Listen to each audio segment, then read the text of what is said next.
Hello student, welcome to chemistry real. आज का बेटे अपना टॉपिक है हाइड्रोजन। हाइड्रोजन ਜਿਹੜਾ ਹੈ ਆਪਣੇ ਯੂਨੀਵਰਸ ਦੇ ਵਿੱਚ ਸਭ ਤੋਂ ਵੱਧ ਅਬੰਡੈਂਟ, ਸਭ ਤੋਂ ਵੱਧ ਮਿਲਣ ਵਾਲਾ ਐਲੀਮੈਂਟ ਹੈ ਔਰ ਇਹ ਫ੍ਰੀ ਸਟੇਟ 'ਚ ਬਿਲਕੁਲ ਘੱਟ ਮਾਤਰਾ 'ਚ ਐਗਜ਼ਿਸਟ ਕਰਦਾ ਹੈ, ਰੇਅਰਲੀ ਫਾਈਂਡ ਕੀਤਾ ਜਾਂਦਾ ਹੈ। पर combined state ਦੇ ਵਿੱਚ this is the third most abundant element on earth's surface। so ਧਿਆਨ ਰੱਖਣਾ ਬੇਟਾ, ਯੂਨੀਵਰਸ ਦੇ ਵਿੱਚ ਸਭ ਤੋਂ ਵੱਧ ਵਾਲਾ ਐਲੀਮੈਂਟ ਬਟ ਅਰਥ ਸਰਫੇਸ ਤੇ ਮਿਲਣ ਵਾਲਾ third most abundant element। ਇਹਦਾ ਨਾਮ ਜਿਹੜਾ ਹੈ ਉਹ ਲੈਵੋਜ਼ੀਅਰ ਨਾਮ ਦੇ ਸਾਇੰਟਿਸਟ ਨੇ ਦਿੱਤਾ ਸੀ ਔਰ ਇਹਦੀ ਡਿਸਕਵਰੀ ਹੈਨਰੀ ਕੈਵੈਂਡਿਸ਼ ਨਾਮ ਦੇ ਸਾਇੰਟਿਸਟ ਨੇ ਕੀਤੀ ਸੀ ਜਦੋਂ ਉਹਨੇ ਮੈਟਲਸ ਦੇ ਉੱਤੇ ਡਾਇਲੂਟ ਸਲਫਿਊਰਿਕ ਐਸਿਡ ਦਾ ਐਕਸ਼ਨ ਅਬਜ਼ਰਵ ਕੀਤਾ ਸੀ। ਗ੍ਰੀਕ ਲੈਂਗੁਏਜ ਦੇ ਵਿੱਚ ਹਾਈਡਰੋ ਦਾ ਮਤਲਬ ਹੁੰਦਾ ਹੈ ਵਾਟਰ, ਸੋ ਹਾਈਡਰੋਜਨ ਮਤਲਬ ਵਾਟਰ ਪ੍ਰੋਡਿਊਸ ਕਰਨ ਵਾਲਾ ਐਲੀਮੈਂਟ। ਹਾਈਡਰੋਜਨ ਜਿਹੜੀ ਹੈ ਉਹ ਕੇਵਲ ਹਾਈ ਟੈਂਪਰੇਚਰ ਤੇ ਹੀ ਆਪਣੀ ਐਟੋਮਿਕ ਫਾਰਮ ਚ ਐਗਜ਼ਿਸਟ ਕਰਦੀ ਹੈ, ਅਦਰਵਾਈਜ਼ ਰੂਮ ਟੈਂਪਰੇਚਰ ਤੇ ਤਾਂ ਇਹ ਆਪਣੀ ਮੋਲੀਕੂਲਰ ਫਾਰਮ ਯਾਨੀ ਕਿ ਨਾਰਮਲ ਐਲੀਮੈਂਟਲ ਫਾਰਮ ਦੇ ਵਿੱਚ ਐਗਜ਼ਿਸਟ ਕਰਦੀ ਹੈ as a diatomic molecule that is H2। ਇਸੇ ਲਈ ਇਹਨੂੰ ਆਪਾਂ ਡਾਈਹਾਈਡਰੋਜਨ ਵੀ ਕਹਿ ਦਿੰਦੇ ਹਾਂ। ਹਾਈਡਰੋਜਨ ਦੀ ਜਿਹੜੀ ਪੋਜੀਸ਼ਨ ਹੈ ਪੀਰੀਓਡਿਕ ਟੇਬਲ ਦੇ ਵਿੱਚ ਇਹ ਹਮੇਸ਼ਾ ਤੋਂ ਹੀ ਯੂਨੀਕ ਰਹੀ ਹੈ, ਚਾਹੇ ਉਹ ਮੈਂਡਲੀਵ ਪੀਰੀਓਡਿਕ ਟੇਬਲ ਸੀ ਜਾਂ ਲੌਂਗ ਫਾਰਮ ਆਫ ਪੀਰੀਓਡਿਕ ਟੇਬਲ। ਕਿਉਂ? ਕਿਉਂਕਿ ਇਹਦੀਆਂ ਜਿਹੜੀਆਂ ਪ੍ਰੋਪਰਟੀਜ਼ ਹੈ ਉਹ ਕੁਝ ਹੱਦ ਤੱਕ ਅਲਕਲੀ ਮੈਟਲਸ ਦੇ ਨਾਲ ਮਿਲਦੀ ਹੈ ਤੇ ਜਿਸ ਕਰਕੇ ਇਹਨੂੰ ਆਪਾਂ ਗਰੁੱਪ 1 ਦੇ ਵਿੱਚ ਵੀ ਰੱਖ ਸਕਦੇ ਹਾਂ। ਹਾਈਡਰੋਜਨ ਦੀ ਇਲੈਕਟ੍ਰੋਨਿਕ ਕਨਫਿਗਰੇਸ਼ਨ 1s1 ਹੁੰਦੀ ਹੈ ਜਿਹੜੀ ਕਿ ਅਲਕਲੀ ਮੈਟਲਸ ਦੀ ਵੈਲੈਂਸ ਸ਼ੈਲ ਕਨਫਿਗਰੇਸ਼ਨ ns1 ਦੇ ਨਾਲ ਮੈਚ ਕਰਦੀ ਹੈ, ਇਸ ਕਰਕੇ ਆਪਾਂ ਇਹਨੂੰ ਅਲਕਲੀ ਮੈਟਲਸ ਦੇ ਉੱਪਰ ਵੀ ਰੱਖ ਸਕਦੇ ਹਾਂ। ਬਟ ਜੇ ਦੇਖਿਆ ਜਾਵੇ ਤਾਂ ਹਾਈਡਰੋਜਨ ਹੈਲੋਜਨਸ ਦੇ ਨਾਲ ਵੀ ਰਿਜ਼ੈਂਬਲ ਕਰਦੀ ਹੈ, ਸੋ ਐਜ਼ ਸੱਚ ਇਹਨੂੰ 17ਵੇਂ ਗਰੁੱਪ ਦੇ ਉੱਪਰ ਹੈਲੋਜਨਸ ਦੇ ਨਾਲ ਵੀ ਰੱਖਿਆ ਜਾ ਸਕਦਾ ਹੈ। ਕਿਉਂ? ਕਿਉਂਕਿ 17ਵੇਂ ਗਰੁੱਪ ਹੈਲੋਜਨਸ ਦੇ ਵਿੱਚ ਆਪਾਂ ਦੇਖਦੇ ਹਾਂ ਕਿ ns2np5 ਕਨਫਿਗਰੇਸ਼ਨ ਕਰਕੇ they are short of 1 electron to complete its octet. Hydrogen is also short by 1 electron to fulfill the corresponding noble gas configuration. Helium ਨਾਲੋਂ ਇੱਕ ਇਲੈਕਟ੍ਰੋਨ ਹੀ ਘੱਟ ਹੁੰਦਾ ਨਾ, so halogen can gain 1 electron, hydrogen can also gain 1 electron, so as such ਇਹਨੂੰ ਆਪਾਂ 17ਵੇਂ group 'ਚ ਵੀ ਰੱਖ ਸਕਦੇ ਹਾਂ। so ਕੁਝ ਪ੍ਰੋਪਰਟੀਜ਼ ਜਿਹੜੀਆਂ ਨਾ ਉਹ ਹਾਈਡਰੋਜਨ ਦੀਆਂ ਦੋਨਾਂ ਦੇ ਨਾਲੋਂ ਡਿਫਰ ਵੀ ਕਰਦੀਆਂ, ਅਲਕਲੀ ਮੈਟਲਸ ਦੇ ਨਾਲੋਂ ਵੀ ਤੇ ਹੈਲੋਜਨਸ ਦੇ ਨਾਲੋਂ ਵੀ। ਇਸ ਕਰਕੇ ਨਾ ਤਾਂ ਇਹਨੂੰ ਅਲਕਲੀ ਮੈਟਲਸ ਦੇ ਉੱਤੇ ਰੱਖਿਆ ਜਾ ਸਕਦਾ ਹੈ ਤੇ ਨਾ ਹੀ ਇਹਨੂੰ ਹੈਲੋਜਨਸ ਦੇ ਉੱਤੇ ਰੱਖਿਆ ਜਾ ਸਕਦਾ ਹੈ। ਇਸ ਕਰਕੇ ਹਮੇਸ਼ਾ ਆਪਾਂ ਦੇਖਦੇ ਹਾਂ ਪੀਰੀਓਡਿਕ ਟੇਬਲ ਦੇ ਵਿੱਚ ਟਾਪ ਸੈਂਟਰ ਦੇ ਵਿੱਚ ਹਾਈਡਰੋਜਨ ਨੂੰ ਪਲੇਸ ਕੀਤਾ ਜਾਂਦਾ ਹੈ separately from all the elements. Next thing is ਕਿ ਹਾਈਡਰੋਜਨ ਜਿਹੜੀ ਹੈ ਉਹ ਅਲਕਲੀ ਮੈਟਲਸ ਦੇ ਨਾਲ ਕਿਵੇਂ ਰਿਜ਼ੈਂਬਲ ਕਰਦੀ ਹੈ। ਸੋ ਹਾਈਡਰੋਜਨ ਅਲਕਲੀ ਮੈਟਲਸ ਦੇ ਨਾਲ ਕੁਝ ਐਸਪੈਕਟਸ ਤੇ ਰਿਜ਼ੈਂਬਲ ਕਰਦੀ ਹੈ, ਜਿਵੇਂ ਪਹਿਲਾ ਹੈ ਇਲੈਕਟ੍ਰੋਨਿਕ ਕਨਫਿਗਰੇਸ਼ਨ। ਜਿਵੇਂ ਤੁਸੀਂ ਦੇਖ ਸਕਦੇ ਹੋ ਕਿ ਅਲਕਲੀ ਮੈਟਲ ਲੀਥੀਅਮ ਸੋਡੀਅਮ ਇਹਨਾਂ ਸਾਰਿਆਂ ਦੇ ਬਾਹਰ ਵਾਲੇ ਸ਼ੈਲ 'ਚ ਇੱਕ ਇਲੈਕਟ੍ਰੋਨ ਹੈ, ਸਿਮਿਲਰਲੀ ਹਾਈਡਰੋਜਨ ਦੇ ਵੀ ਬਾਹਰ ਵਾਲੇ ਸ਼ੈਲ ਦੇ ਵਿੱਚ ਇੱਕ ਹੀ ਇਲੈਕਟ੍ਰੋਨ ਹੈ। ਦੂਸਰੀ ਚੀਜ਼ ਹੈ ਇਹਨਾਂ ਦਾ ਇਲੈਕਟ੍ਰੋਨਿਕ ਕਰੈਕਟਰ। ਜਿਹੜਾ ਹਾਈਡਰੋਜਨ ਦਾ ਇਲੈਕਟ੍ਰੋਨਿਕ ਕਰੈਕਟਰ ਹੈ ਨਾ ਉਹ ਅਲਕਲੀ ਮੈਟਲਸ ਦੀ ਤਰ੍ਹਾਂ ਇੱਕ ਇਲੈਕਟ੍ਰੋਨ ਲੂਜ਼ ਕਰਕੇ ਕਟਾਇਨ ਬਣਾਉਂਦੇ ਆ ਅਲਕਲੀ ਮੈਟਲ, ਤਾਂ ਹਾਈਡਰੋਜਨ ਵੀ ਇੱਕ ਇਲੈਕਟ੍ਰੋਨ ਲੂਜ਼ ਕਰਕੇ ਕਟਾਇਨ ਬਣਾਉਂਦੀ ਹੈ ਜਿਹਨੂੰ ਆਪਾਂ ਪ੍ਰੋਟੋਨ ਕਹਿੰਦੇ ਹਾਂ। Next thing is alkali metals the oxidation state ਦੀ ਤਰ੍ਹਾਂ ਹਾਈਡਰੋਜਨ ਵੀ +1 ਆਕਸੀਡੇਸ਼ਨ ਸਟੇਟ ਸ਼ੋ ਕਰਦੀ ਹੈ, ਜਿਵੇਂ ਚਾਹੇ HCl ਹੋਵੇ ਜਾਂ ਆਪਾਂ ਦੇਖਦੇ ਹਾਂ ਕਿ ਅਲਕਲੀ ਮੈਟਲਸ ਹਮੇਸ਼ਾ ਹੀ Na positive K positive +1 oxidation state show ਕਰਦੇ ਆ। ਨੈਕਸਟ ਇਜ਼ ਕਿ ਹਾਈਡਰੋਜਨ ਇਲੈਕਟ੍ਰੋਨੈਗੇਟਿਵ ਐਲੀਮੈਂਟਸ ਦੇ ਨਾਲ ਰਿਐਕਸ਼ਨ ਕਰਦੀ ਹੈ ਜਿਵੇਂ ਅਲਕਲੀ ਮੈਟਲ ਕਰਦੇ ਹੈ। ਸੋ ਅਲਕਲੀ ਮੈਟਲ ਆਕਸੀਜਨ ਦੇ ਨਾਲ, ਕਲੋਰੀਨ ਦੇ ਨਾਲ ਤੇ ਸਲਫਰ ਦੇ ਨਾਲ ਮਿਲ ਕੇ ਆਕਸਾਈਡਸ, ਕਲੋਰਾਈਡਸ ਤੇ ਸਲਫਾਈਡ ਬਣਾਉਂਦੇ ਹੈ। ਇਸੇ ਤਰੀਕੇ ਨਾਲ ਹਾਈਡਰੋਜਨ ਵੀ ਆਕਸਾਈਡ ਬਣਾਉਂਦੀ ਹੈ ਆਕਸੀਜਨ ਦੇ ਨਾਲ, ਹੈਲੋਜਨਸ ਦੇ ਨਾਲ ਹੈਲਾਈਡ ਬਣਾਉਂਦੀ ਹੈ ਤੇ ਸਲਫਰ ਦੇ ਨਾਲ ਸਲਫਾਈਡਸ ਬਣਾਉਂਦੀ ਹੈ। ਅਲਕਲੀ ਮੈਟਲਸ ਦੀ ਤਰ੍ਹਾਂ ਹੀ ਹਾਈਡਰੋਜਨ ਸਟਰੋਂਗ ਰਿਡਿਊਸਿੰਗ ਏਜੰਟ ਹੁੰਦੀ ਹੈ। ਜਿਵੇਂ ਆਪਾਂ ਦੇਖਦੇ ਹਾਂ ਕਿ B2O3 ਦੇ ਵਿੱਚ ਜੇ ਆਪਾਂ ਪੋਟਾਸ਼ੀਅਮ ਅਲਕਲੀ ਮੈਟਲ ਕੋਈ ਵੀ ਪਾ ਦਈਏ ਤਾਂ ਇਹਦੇ ਵਿੱਚੋਂ ਦੀ K2O ਬਣ ਗਿਆ ਤੇ ਜਿਹੜੀ ਬੋਰੋਨ ਹੈ ਉਹ ਸੈਪਰੇਟ ਆਊਟ ਹੋ ਗਈ। ਹੁਣ ਇਸੇ ਤਰੀਕੇ ਨਾਲ ਜੇ ਮੈਟਲ ਆਕਸਾਈਡ ਦੇ ਵਿੱਚ ਆਇਰਨ ਆਕਸਾਈਡ ਦੇ ਵਿੱਚ ਹਾਈਡਰੋਜਨ ਪਾਣੇ ਆ ਤਾਂ ਮੈਟਲ ਜਿਹੜੀ ਹੈ ਉਹ ਸੈਪਰੇਟ ਹੋ ਜਾਂਦੀ ਹੈ। So hydrogen behaves as a reducing agent just like alkali metals. Next thing is ਕਿ ਜਿਵੇਂ ਅਲਕਲੀ ਮੈਟਲਸ ਜਦੋਂ ਉਹਨਾਂ ਦੇ ਸਾਲਟਸ ਨੂੰ ਫਿਊਜ਼ ਕਰਕੇ ਇਲੈਕਟ੍ਰੋਲਾਈਜ਼ ਕੀਤਾ ਜਾਂਦਾ ਹੈ ਨਾ, ਇਲੈਕਟ੍ਰੋਲਿਸਿਸ ਦੇ ਬਾਅਦ ਅਲਕਲੀ ਮੈਟਲ ਕੈਥੋਡ ਤੇ ਮਿਲਦੀ ਹੈ। तो हाइड्रोजन दे जो किसी सॉल्ट दा इलेक्ट्रोलिसिस किया जाता है तो हाइड्रोजन भी कैथोड ते ही लिबरेट होंदी है। सो कुल मिला के ये रिजेंबलेंसेस हैं with alkali metals. Hydrogen alkali metals they नालों कुछ डिफरेंसेस भी शो करती है, जिवें कि हाइड्रोजन टिपिकल नॉन मैटल की तरह बिहेव करती है कई बारी, ते अल्कली मेटल्स जिहड़े है वो मैटल्स की तरह बिहेव करते हैं। हाइड्रोजन डायटोमिक हुंदी है जबकि अल्कली मेटल्स मोनोएटॉमिक हुंदे हैं, इको ही एटम हुंदा है उन्हां दा। Ionisation energy of hydrogen that is 13-12 kilojoule per mole, एक काफी ज्यादा है। अल्कली मेटल्स की आयनाइजेशन एनर्जी इतनी हाई नहीं हुंदी। नेक्स्ट है कि जिहड़े हाइड्रोजन दे कंपाउंड है वो ज्यादातर कोवेलेंट हुंदे हैं, हालांकि उनदे कुछ परसेंट आयनिक करैक्टर हुंदा है, पर अल्कली मेटल्स दे कंपाउंड जिहड़े है वो ज्यादातर आयनिक हुंदे हैं। नेक्स्ट ऑक्साइड्स ऑफ हाइड्रोजन मतलब मेनली जो देखा जाए तो H2O वाटर जिहड़ा है वो न्यूट्रल हुंदा है, पर जिहड़े अल्कली मेटल दे ऑक्साइड्स हैं वो बेसिक हुंदे हैं। नेक्स्ट है कि हाइड्रोजन हैलोजन्स दे नाल किवें रिजेंबल करदी है। सो पहली चीज तो इलेक्ट्रॉनिक कॉन्फिगरेशन ही है, जिवें हैलोजन्स दे विच एक इलेक्ट्रॉन ऑक्टेट तो घट हुंदा है, हाइड्रोजन कोले नियरेस्ट नोबल गैस हीलियम दे नालों सिर्फ एक इलेक्ट्रॉन ही घट हुंदा है। दूसरी चीज है इलेक्ट्रॉनिक करैक्टर, जिवें हैलोजन्स एक इलेक्ट्रॉन गेन करके अनायन बनाते हैं, उसी तरह हाइड्रोजन एक इलेक्ट्रॉन गेन करके हाइड्राइड अनायन बनाता है। देन जिवें हैलोजन्स डायटोमिक स्टेट च एग्जिस्ट करते हैं, उसी तरीके नाल हाइड्रोजन भी diatomic state they which exist करती है। चौथा पॉइंट है कि जिवें मैटल हाइड्राइड्स का जो इलेक्ट्रोलिसिस करते हैं ना तो हाइड्रोजन एनोड ते निकल रही है, ये बिल्कुल सिमिलर तरीका है जो मैटल हैलोजन्स का इलेक्ट्रोलिसिस किया जाता उन्हां दी फ्यूज्ड या मोल्टन स्टेट दे विच, तो जिहड़ा हैलोजन है वो भी एनोड ते ही निकलता है। सो एक मेजर सिमिलैरिटी है with the halogens. Next is कि जिवें हैलोजन्स का नॉन मैटेलिक करैक्टर हुंदा है, हाइड्रोजन भी नॉन मैटेलिक करैक्टर ही मेनली शो करती है। हाइड्रोजन कोले दो ऑक्सीडेशन स्टेट्स होंदी है, एक तो +1 जिहड़ी अल्कली मेटल्स नाल रिजेंबल करती है, दूसरी है -1 जिहड़ी हैलोजन्स दे नाल मिलदी जुलदी हुंदी है। देन हाइड्रोजन जिहड़ी है वो एज नेगेटिव आयन भी बिहेव करती है जदों इहनूं मेटल्स दे नाल मिक्स किया जाता है, मेटल हाइड्राइड जदों बनाती है। नेक्स्ट क्वेश्चन ये आ जाता है कि जे हाइड्रोजन हैलोजन नाल मिलदी जुलदी है तो की वो डिफर भी करती है हैलोजन्स नालों? Answer is yes. केड़े-केड़े डिफरेंसेस हैं?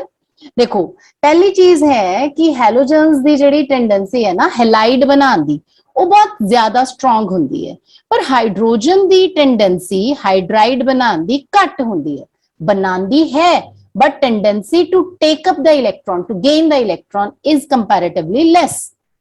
दूसरी चीज है जिथे हैलोजन्स नालों हाइड्रोजन फर्क है, हैलोजन्स कोले देखा जाए तो 7 इलेक्ट्रॉन होंगे ना बाहर, तो जिहड़े 3 पेयर्स हैं ये जिहड़े है लोन पेयर की तरह हर हैलोजन कोले जिहड़े है अनशेयर्ड पेयर ये अवेलेबल होंगे है, पर हाइड्रोजन कोले केवल एक इलेक्ट्रॉन होंदा है जिहड़ा शेयरिंग च पा दिंदी है। सो इहदे कोले कुछ भी अनशेयर्ड इलेक्ट्रॉन्स नहीं होंगे। जिहड़ा लास्ट पॉइंट है डिफरेंस दा वो बहुत इंपॉर्टेंट है, हैलोजन्स दे ऑक्साइड्स जिहड़े एसिडिक हुंदे हैं, पर हाइड्रोजन दा ऑक्साइड यानी कि वाटर वो न्यूट्रल हुंदा है। सो हुण तक दी डिस्कशन तो आपां नूं ये पता लगता है कि हाइड्रोजन अपने बिहेवियर च यूनीक है, एक कई पॉइंट्स से अल्कली मेटल्स नाल रिजेंबल करदी है ते कई पॉइंट्स से हैलोजन्स नाल मिलदी जुलदी है। बट जे देखा जाए ना तो इनकी पोजीशन कुल मिला के पीरियोडिक टेबल दे विच कॉन्ट्रोवर्शियल ही है, ते इसे करके कई बारी आपां हाइड्रोजन नूं ठग एलीमेंट भी कह दिंदे हैं, रॉग एलीमेंट कह दिंदे हैं आपां, ठीक है। ते इनकी पोजीशन क्लीयर ना होने करके ते इनका एटॉमिक नंबर 1 होने करके पीरियोडिक टेबल च इनू सब तो पहला प्लेस कर देंगे हैं, तो जिहड़ा एटॉमिक नंबर 2 यानी कि हीलियम है वो तो एक नोबल गैसेस दे उत्ते ही उनकी पोजीशन आनी है. So first element can be placed on the top of periodic table. Next thing is, what are isotopes? Isotope ਹੁੰਦੇ ਆ ਬੇਟਾ ਇੱਕ ਹੀ ਐਲੀਮੈਂਟ ਦੇ ਇਹ ਜਿਹੇ ਡਿਫਰੈਂਟ ਐਟਮ ਜਿਨ੍ਹਾਂ ਦਾ ਐਟੋਮਿਕ ਨੰਬਰ ਤਾਂ ਸੇਮ ਹੈ ਬਟ ਉਹਨਾਂ ਦਾ ਮਾਸ ਨੰਬਰ ਜਿਹੜਾ ਹੈ ਉਹ ਡਿਫਰੈਂਟ ਹੁੰਦਾ ਹੈ. ਜਿਵੇਂ ਆਪਾਂ ਹਾਈਡਰੋਜਨ ਦੇ ਕੇਸ 'ਚ ਦੇਖਦੇ ਹਾਂ कि हाइड्रोजन दे कुछ एटम ऐसे हैं जिन्हां दा एटॉमिक नंबर तो 1 है बट उन्हां दा मास नंबर जिहड़ा है वो अलग अलग है. जदों इनका मास नंबर 1 है तो असीं इहनूं कह दिंदे हां प्रोटियम, जदों मास नंबर 2 है तो उदों इहनूं कहा जाता है ड्यूटीरियम और जदों मास नंबर 3 है तो इहनूं ट्रीटियम के नाम नाल जानिया जाता है. So as you can see on the screen कि हाइड्रोजन दे कोले जदों एक प्रोटॉन ते एक इलेक्ट्रॉन है ना इनू आपां प्रोटियम कहने हैं. ड्यूटीरियम दे विच एक प्रोटॉन ते एक न्यूट्रॉन हुंदा है along with one इलेक्ट्रॉन और ट्रीटियम दे विच एक प्रोटॉन दे नाल दो न्यूट्रॉन्स हुंदे हैं न्यूक्लियस दे विच तां इनू आपां ट्रीटियम कहने हैं. एक इलेक्ट्रॉन जिहड़ा है वो न्यूक्लियस दे बाहर मौजूद हुंदा है. ट्रीटियम जिहड़ा है वो रेडियो एक्टिव हुंदा है nature they which. Next thing is कि डाईहाइड्रोजन की प्रिपरेशन किद्दां हुंदी है. सो पहला तरीका है कि अल्कली मैटल या अल्कलाइन अर्थ मैटल का जो वाटर दे नाल एक्शन हुंदा है तो हाइड्रोजन गैस प्रोड्यूस हुंदी है. और सोडियम और पोटेशियम के केस च रिएक्शन काफी विगरस हुंदी है और हाईली एक्सोथर्मिक. जिहड़ी हाइड्रोजन प्रोड्यूस हुंदी है इट कैन कैच फायर. सो इनू प्रिवेंट करन दे लई सोडियम दा अमलगम या पोटेशियम दा अमलगम दा मतलब है कि एलॉय कर दिता जांदा उन्हां नू विद मरकरी. अमलगम दा इस्तेमाल किया जाता है ते अमलगम जिहड़ा है उनदे च थोड़ी जी मैटल सरफेस जिहड़ी है ना वो एक्सपोज हुंदी है इस करके रिएक्शन स्लो हो जाता है. नेक्स्ट है कि जे आपां लैस एक्टिव मैटल्स जिवें कि जिंक हो गया या मरकरी है एल्यूमीनियम है जो इन्हां नूं आपां वाटर दे नाल एक्ट कराने हैं ना तां उदों भी हाइड्रोजन गैस प्रोड्यूस हुंदी है. थर्ड है जे स्टीम दे वरतों करदे हैं आपां on very less active metals like zinc mercury nickel high temperature ते तां हाइड्रोजन गैस प्रोड्यूस हुंदी है. देन इट मे बी कि किसी भी मैटल दे उत्ते जो मिनरल एसिड पाने हैं ना तां उदों हाइड्रोजन गैस प्रोड्यूस होंदी है.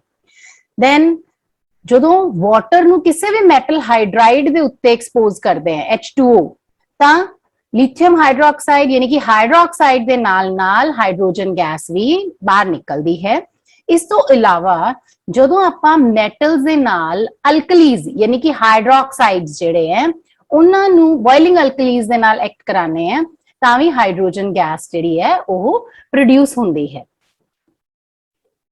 लैबोरेटरी दे विच हाइड्रोजन गैस प्रोड्यूस करन दा तरीका है कि एक वुल्फ बॉटल दे विच ग्रैनुलेटेड जिंक लै लिता जांदा है ते थिसल फनल दे विच डिल्यूट सल्फ्यूरिक एसिड लिता जांदा है. ड्रॉप बाय ड्रॉप इनू गिराया जांदा है जिंक दे उपर. As a result hydrogen gas जिहड़ी प्रोड्यूस हुंदी है ओनू by downward displacement of water hydrogen gas नू कलैक्ट कर लिता जाता है. इत्थे नोट करन वाली गल यह है कि इत्थे प्योर जिंक इस्तेमाल नहीं किया जाता. क्यों? क्योंकि प्योर जिंक जिहड़ा है ना वो डिल्यूट सल्फ्यूरिक एसिड दे नाल थोड़ा हौली हौली रिएक्ट करता है क्योंकि इंप्योरिटीज प्रेजेंट हुंदी है. ठीक है, जिहड़ी इत्थे दो गल्लां दा ध्यान रखन वाला है. एक तो ये कि प्योर जिंक नहीं इस्तेमाल किया जाना चाहिए. क्यों? क्योंकि प्योर जिंक हौली हौली डाइल्यूट सल्फ्यूरिक एसिड नाल रिएक्ट करेगा. जिहड़ियां इंप्योरिटीज है ना वो रेट ऑफ रिएक्शन नू वधा दिंदियां, इस करके इनप्योर जिंक इस्तेमाल किया जाता है. दूसरी चीज कंसनट्रेटेड सल्फ्यूरिक एसिड नहीं इस्तेमाल करना. क्यों? क्योंकि कंसनट्रेटेड सल्फ्यूरिक एसिड दे नाल SO2 गैस प्रोड्यूस होएगी बजाय कि हाइड्रोजन गैस दे. इस करके सल्फ्यूरिक एसिड डाइल्यूट इस्तेमाल किया जाना चाहिए. प्योर हाइड्रोजन किवें बनाई जाती है? दो तरीकों नाल बना सकते हैं आप प्योर हाइड्रोजन. एक तो है कि जे dilute sulphuric acid magnesium ribbon दे उत्ते पाया जाए.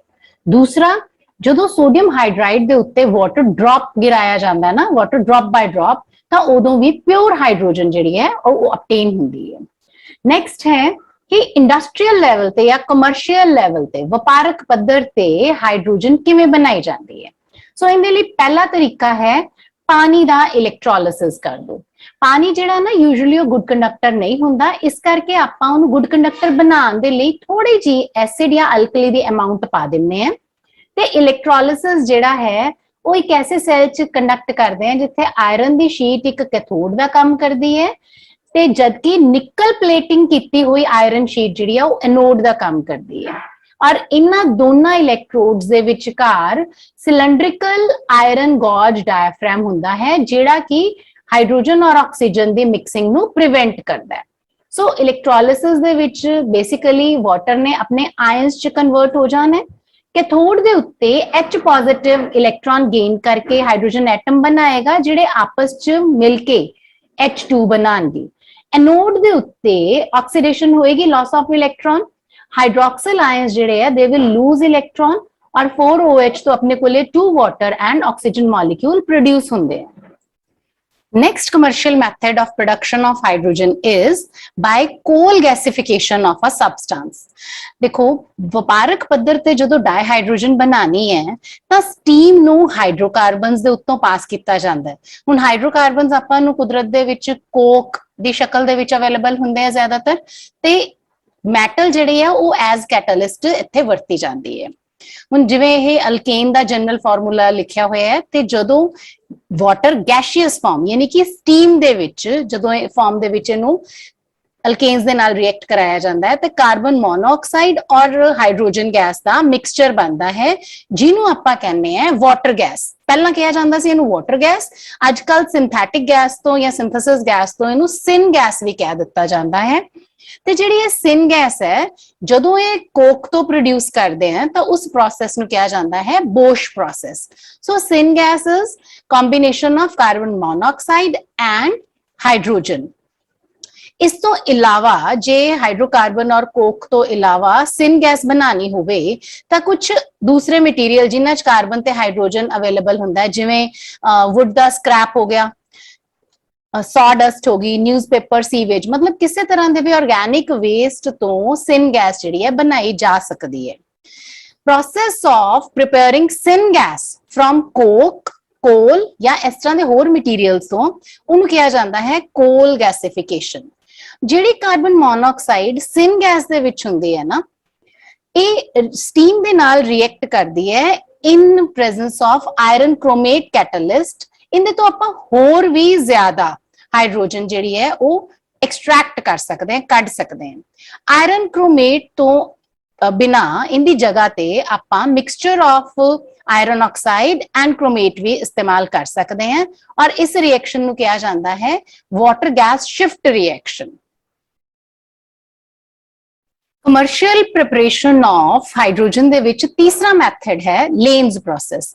ਇਸ ਪ੍ਰੋਸੈਸ ਦੇ ਵਿੱਚ ਕੀ ਹੁੰਦਾ ਹੈ ਕਿ ਅਲਟਰਨੇਟਲੀ ਸਟੀਮ ਤੇ ਵਾਟਰ ਗੈਸ ਦੇ ਜਿਹੜੇ ਬਲੋਜ਼ ਹੈ ਉਹ ਆਇਰਨ ਦੇ ਉੱਤੋਂ ਰੈਡ ਹੌਟ ਆਇਰਨ ਦੇ ਉੱਤੋਂ ਇੱਕ ਵਾਰੀ ਸਟੀਮ ਪਾਸ ਕੀਤੀ, ਦੈਨ ਵਾਟਰ ਗੈਸ ਪਾਸ ਕੀਤੀ, ਫਿਰ ਸਟੀਮ, ਫਿਰ ਵਾਟਰ ਗੈਸ। ਇਸ ਤਰੀਕੇ ਨਾਲ ਅਲਟਰਨੇਟਲੀ ਜਦੋਂ currents of steam and water gas red hot iron ਦੇ ਉੱਤੋਂ ਪਾਸ ਕੀਤੇ ਜਾਂਦੇ ਹੈ ਤਾਂ ਆਪਣੇ ਕੋਲੇ ਕਮਰਸ਼ੀਅਲ ਲੈਵਲ ਤੇ ਹਾਈਡਰੋਜਨ ਪ੍ਰਿਪੇਅਰ ਹੁੰਦੀ ਹੈ। ਇਹ ਦੋ ਸਟੈਪਸ ਚ ਹੁੰਦੀ ਹੈ ਰਿਐਕਸ਼ਨ।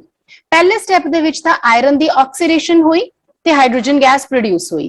ਹੁਣ ਜਿਹੜਾ ਆਇਰਨ ਆਕਸਾਈਡ ਬਣਿਆ ਹੈ ਦੂਸਰੇ ਸਟੈਪ ਦੇ ਵਿੱਚ ਜਿਹੜੀ ਸਿਨ ਗੈਸ ਹੈ ਉਹ ਆਇਰਨ ਆਕਸਾਈਡ ਨੂੰ ਬੈਕ ਆਇਰਨ ਚ ਕਨਵਰਟ ਕਰ ਦਿੰਦੀ ਹੈ। Properties of ਡਾਈਹਾਈਡਰੋਜਨ। ਡਾਈਹਾਈਡਰੋਜਨ ਜਿਹੜੀ ਹੈ ਉਹਦਾ ਕੋਈ ਰੰਗ ਨਹੀਂ ਹੁੰਦਾ, ਬਿਲਕੁਲ ਕੋਈ ਸਵਾਦ ਨਹੀਂ ਹੁੰਦਾ, ਟੇਸਟਲੈਸ ਹੁੰਦੀ ਹੈ ਤੇ ਕਿਸੇ ਤਰ੍ਹਾਂ ਦੀ ਕੋਈ ਸਮੈਲ ਨਹੀਂ ਹੁੰਦੀ, ਅਡੋਰਲੈਸ ਹੁੰਦੀ ਹੈ। ਔਰ ਧਰਤੀ ਤੇ ਜਾਂ ਯੂਨੀਵਰਸ ਦੇ ਵਿੱਚ ਲਾਈਟੈਸਟ ਨੋਨ ਸਬਸਟੈਂਸਸ ਦੇ ਵਿੱਚੋਂ ਇੱਕ ਹੈ। ਪਾਣੀ ਦੇ ਵਿੱਚ ਜ਼ਿਆਦਾ ਸੋਲਿਊਬਲ ਨਹੀਂ ਹੁੰਦੀ, ਸਲਾਈਟਲੀ ਸੋਲਿਊਬਲ ਹੁੰਦੀ ਹੈ। ਕਿਉਂ? ਕਿਉਂਕਿ ਪਾਣੀ ਪੋਲਰ ਹੈ ਪਰ ਇਹਦੇ ਮੋਲੀਕਿਊਲਸ ਜਿਹੜੇ ਆ ਨਾਨ ਪੋਲਰ ਹੈ। It is combustible. ਇਹ ਪੁਆਇੰਟ ਬਹੁਤ ਯਾਦ ਰੱਖਣ ਵਾਲਾ ਹੈ ਕਿ ਹਾਈਡਰੋਜਨ ਬਹੁਤ ਛੇਤੀ ਅੱਗ ਫੜ ਲੈਂਦੀ ਹੈ। ਇਹਦਾ ਮੈਲਟਿੰਗ ਪੁਆਇੰਟ 13.8 ਕੈਲਵਿਨ ਔਰ ਬੋਇਲਿੰਗ ਪੁਆਇੰਟ 20.4 ਕੈਲਵਿਨ ਹੁੰਦਾ ਹੈ। ਹਵਾ ਨਾਲੋਂ ਹਾਈਡਰੋਜਨ ਗੈਸ ਜਿਹੜੀ ਹੈ ਕਾਫੀ ਹਲਕੀ ਹੁੰਦੀ ਹੈ। ਕੈਮੀਕਲ ਪ੍ਰੋਪਰਟੀਜ਼ ਦੇ ਵਿੱਚ ਸਭ ਤੋਂ ਪਹਿਲਾਂ ਐਕਸ਼ਨ ਆਫ ਲਿਟਮਸ, ਨਿਊਟਰਲ ਹੁੰਦੀ ਹੈ ਇਹ ਲਿਟਮਸ ਨੂੰ, ਮਤਲਬ ਕੋਈ ਐਕਸ਼ਨ ਨਹੀਂ ਸ਼ੋ ਕਰਦੀ, ਨਾ ਬਲੂ ਨੂੰ ਰੈਡ ਨਾ ਰੈਡ ਲਿਟਮਸ ਨੂੰ ਬਲੂ, ਕੁਝ ਨਹੀਂ ਸ਼ੋ ਕਰਦੀ ਹੈ। ਦੈਨ ਕੰਬਸਟੇਬਲ ਹੈ, ਅੱਗ ਫੜ ਲੈਂਦੀ ਹੈ ਤੇ ਆਕਸੀਜਨ ਦੀ ਪ੍ਰੈਜ਼ੈਂਸ 'ਚ ਇਹ ਕੰਬਾਈਨ ਕਰਕੇ ਕੰਬਸਟੀਬਲ ਹੁੰਦੀ ਹੈ ਨਾ, ਐਜ਼ ਅ ਰਿਜ਼ਲਟ ਇਹ ਵਾਟਰ ਪ੍ਰੋਡਿਊਸ ਕਰਦੀ ਹੈ H2O ਗੈਸੀਅਸ ਸਟੇਟ ਦੇ ਵਿੱਚ। Action with metals, hydrogen metals ਦੇ ਨਾਲ ਰਿਐਕਟ ਕਰਕੇ ਹਾਈਡਰਾਈਡ ਬਣਾਉਂਦੀ ਹੈ। ਜਿਹੜੇ ਇਹ ਹਾਈਡਰਾਈਡ ਹੁੰਦੇ ਹੈ ਆਇਨਿਕ ਇਨ ਨੇਚਰ ਹੁੰਦੇ ਹੈ। ਨੈਕਸਟ ਹੈ ਮੈਟਲਸ ਦੇ ਬਾਅਦ ਨॉन ਮੈਟਲਸ ਦੇ ਨਾਲ ਹਾਈਡਰੋਜਨ ਕਿਵੇਂ ਰਿਐਕਟ ਕਰਦੀ ਹੈ। ਨॉन ਮੈਟਲਸ ਦੇ ਵਿੱਚ ਆਪਾਂ ਮੇਨਲੀ ਜੇ ਗੱਲ ਕਰੀਏ ਆਕਸੀਜਨ ਦੇ ਨਾਲ ਇਹ ਆਕਸਾਈਡ ਬਣਾਏਗੀ, popularly known as water. Nitrogen ਦੇ ਨਾਲ ਇਹ ਅਮੋਨੀਆ ਗੈਸ ਫਾਰਮ ਕਰਦੀ ਹੈ। ਸਲਫਰ ਦੇ ਨਾਲ ਹਾਈਡਰੋਜਨ ਜਿਹੜੀ ਹੈ H2S ਹਾਈਡਰੋਜਨ ਸਲਫਾਈਡ ਬਣਾਉਂਦੀ ਹੈ। ਹੈਲੋਜਨਸ ਦੇ ਨਾਲ ਹਾਈਡਰੋਜਨ ਹੈਲਾਈਡ ਬਣਾਉਂਦੀ ਹੈ। ਤੇ ਜਿਹੜੀ ਰਿਐਕਟਿਵਿਟੀ ਆਫ ਹੈਲੋਜਨ ਹੈ ਟੁਵਰਡਸ ਡਾਈਹਾਈਡਰੋਜਨ ਇਹ ਡਿਕਰੀਜ਼ ਕਰਦੀ ਹੈ ਇਨ order of fluorine is more reactive than chlorine, is more reactive than bromine, is more reactive than iodine. So as a result ਜਦੋਂ ਹਾਈਡਰੋਜਨ ਨੇ ਹੈਲੋਜਨਸ ਨਾਲ ਰਿਐਕਟ ਕਰਨਾ ਹੈ, ਫਲੋਰੀਨ ਦੇ ਨਾਲ ਤਾਂ ਡਾਰਕ ਚ ਰਿਐਕਟ ਕਰ ਜਾਂਦੀ ਹੈ, ਕਲੋਰੀਨ ਦੇ ਨਾਲ ਕਿਉਂਕਿ ਇਹਦੀ ਰਿਐਕਟਿਵਿਟੀ ਘੱਟ ਹੈ ਸਨਲਾਈਟ ਦੀ ਪ੍ਰੈਜ਼ੈਂਸ ਚ ਰਿਐਕਟ ਕਰਦੀ ਹੈ। ਤੇ ਬ੍ਰੋਮੀਨ ਨੂੰ ਕਈ ਵਾਰੀ ਹੀਟ ਅਪ ਕਰਨਾ ਪੈਂਦਾ ਤਾਂ ਇਹ ਹਾਈਡਰੋਜਨ ਨਾਲ ਰਿਐਕਟ ਕਰਦੀ ਹੈ। ਔਰ ਆਇਓਡੀਨ ਦੇ ਕੇਸ ਚ this reaction occurs in presence of some catalyst.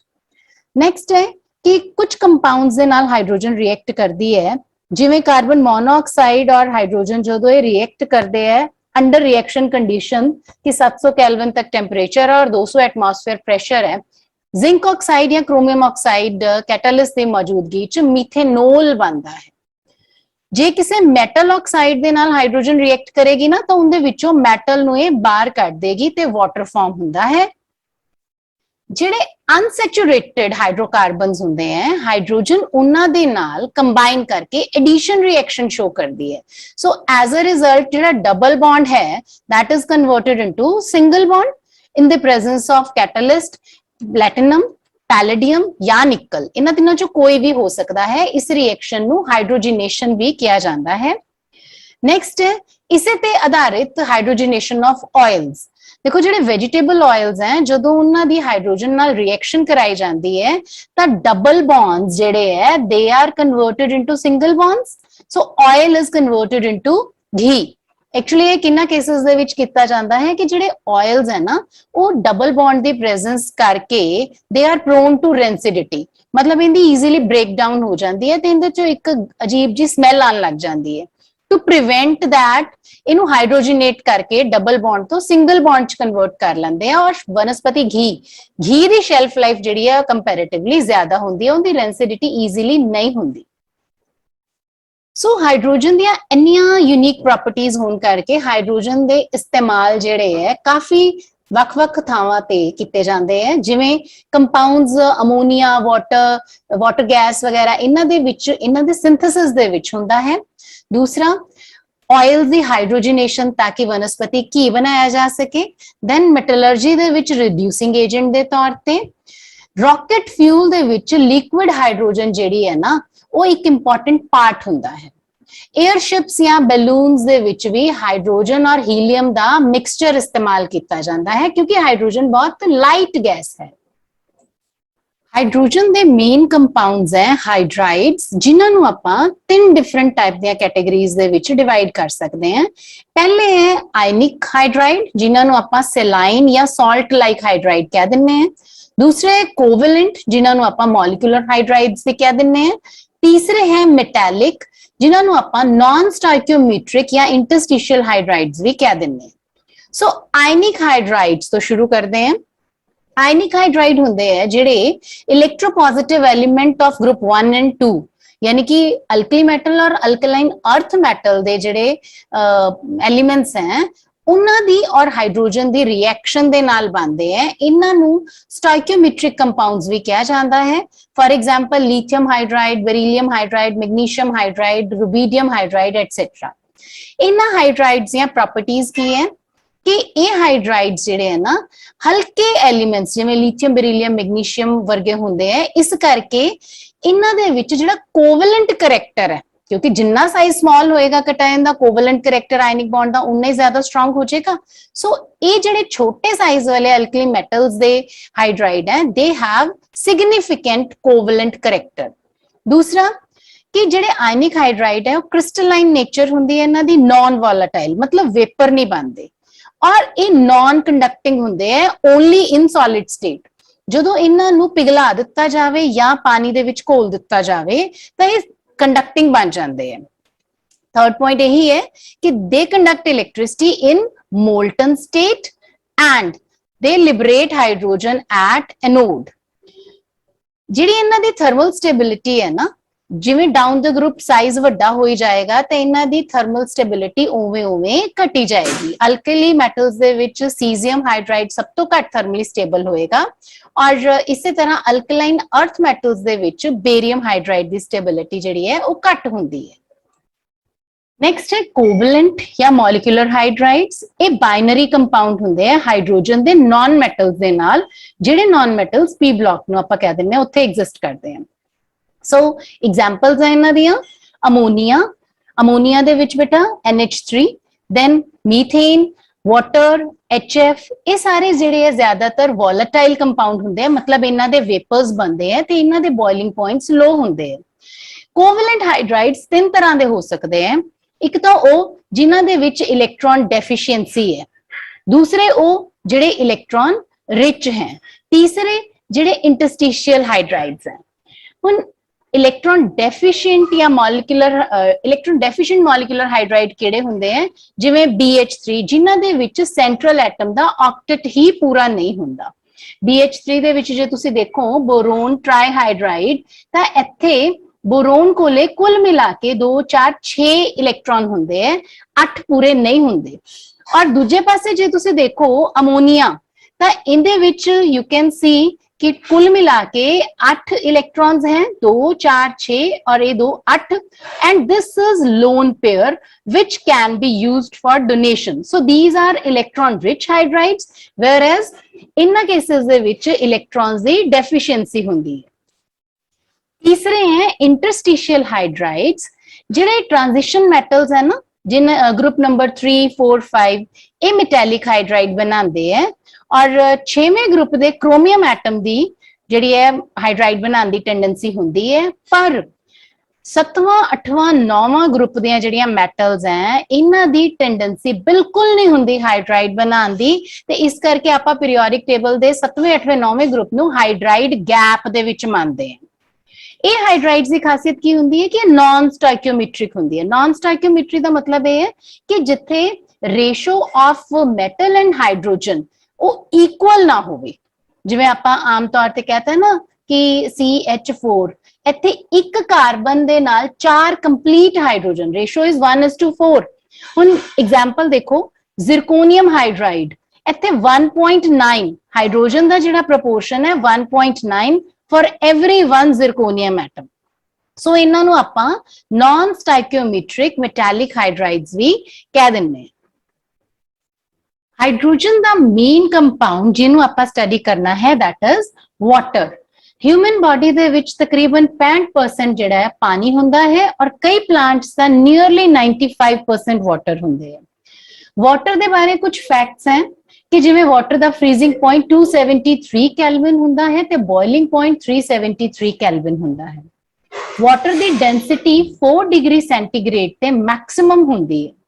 पानी एक कलरलेस और टेस्टलेस लिक्विड है।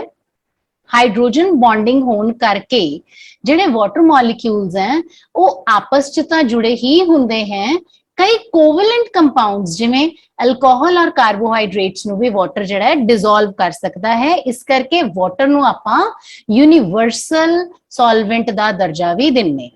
सो वाटर दा स्ट्रक्चर की है बेटा, आपां पहले भी हाइब्रिडाइजेशन दे केस च भी वाटर दा स्ट्रक्चर कीता होया है कि वाटर दे विच sp3 हाइब्रिडाइजेशन हुंदी है ते ऑक्सीजन सेंट्रल एटम हुंदा है।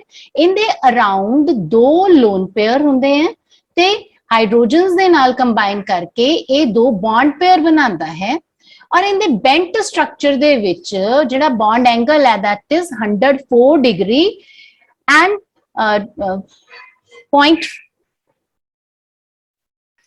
बॉन्ड एंगल 104.5 डिग्रीज हुंदा है। ਤੇ ਇੱਥੇ ਬੇਟਾ water molecule as dipole show ਕੀਤਾ ਗਿਆ, ਆਕਸੀਜਨ ਜਿਹੜੀ ਹੈ ਉਹ ਇਲੈਕਟ੍ਰੋਨੈਗੇਟਿਵ ਹੁੰਦੀ ਹੈ, ਸੋ ਹਾਈਡਰੋਜਨ ਦੇ ਨਾਲ ਸ਼ੇਅਰਡ ਪੇਅਰ ਆਫ ਇਲੈਕਟ੍ਰੋਨ ਨੂੰ ਆਪਣੇ ਵੱਲ ਖਿੱਚ ਕੇ ਰੱਖਦੀ ਹੈ। ਐਜ਼ ਅ ਰਿਜ਼ਲਟ ਇੱਥੇ ਪਾਰਸ਼ੀਅਲ ਨੈਗੇਟਿਵ ਚਾਰਜ ਆ ਗਿਆ ਔਰ ਇਹਨਾਂ ਦੋ ਹਾਈਡਰੋਜਨਸ ਤੇ ਪਾਰਸ਼ੀਅਲ ਪੋਜ਼ਿਟਿਵ ਚਾਰਜ ਆ ਜਾਏਗਾ। ਸੋ ਇਹਦਾ ਜੇ ਆਪਾਂ ਆਰਬਿਟਲ ਓਵਰਲੈਪ ਪਿਕਚਰ ਦੇਖੀਏ ਤਾਂ ਕੁਝ ਇਸ ਤਰੀਕੇ ਦਾ ਹੁੰਦਾ ਹੈ। ਜਦੋਂ sp3 ਹਾਈਬ੍ਰਿਡਾਈਜੇਸ਼ਨ ਇਹਦੇ ਵਿੱਚ ਹੁੰਦੀ ਹੈ ਤਾਂ ਜਿਹੜੇ ਹਾਈਬ੍ਰਿਡਾਈਜ਼ਡ ਆਰਬਿਟਲਸ ਹੈ they form sigma bond with hydrogen ਔਰ ਬਾਕੀ ਦੇ ਦੋ ਹਾਈਬ੍ਰਿਡਾਈਜ਼ਡ ਆਰਬਿਟਲਸ ਦੇ ਵਿੱਚ ਲੋਨ ਪੇਅਰ ਰਿਜ਼ਾਈਡ ਕਰਦਾ ਹੈ। ਨੈਕਸਟ ਹੈ chemical properties of water. Water ਦੀ ਜਿਹੜੀ ਨੇਚਰ ਹੈ ਉਹ ਐਮਫੋਟੈਰਿਕ ਹੈ, ਮਤਲਬ ਕਿ ਐਸਿਡ ਦੀ ਤਰ੍ਹਾਂ ਵੀ ਬਿਹੇਵ ਕਰ ਸਕਦਾ ਹੈ ਔਰ ਇਹ ਬੇਸ ਦੀ ਤਰ੍ਹਾਂ ਵੀ ਬਿਹੇਵ ਕਰਦਾ ਹੈ।